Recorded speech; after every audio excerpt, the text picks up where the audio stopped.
আজি দাৰ্জিলিঙত আমাৰ প্ৰথমটো দিন আৰু এয়া আমি আহি পালোহি দাৰ্জিলিং আৰু এয়া আমি গৈ আছিলোঁ ৰুমলৈ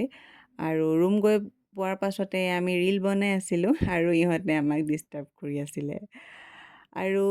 এয়া আমি ওলালোঁ দাৰ্জিলিঙৰ ধুনীয়া ধুনীয়া ঠাইবোৰ এক্সপ্ল'ৰ কৰিবৰ কাৰণে আৰু এয়া আমি দাৰ্জিলিং ফুৰিবলৈ পূৰা ৰেডি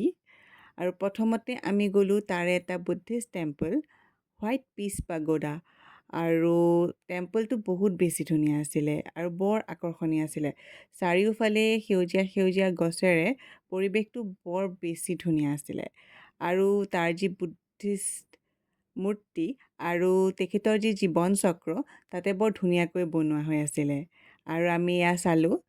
আৰু আমি দাৰ্জিলিঙত ক'ত ক'ত ফুৰিবলৈ গ'লোঁ সেয়া নেক্সট মিনি ব্লগত দেখুৱাম আৰু যদি ভিডিঅ'টো ভাল পায় ছাবস্ক্ৰাইব কৰি দিব বাই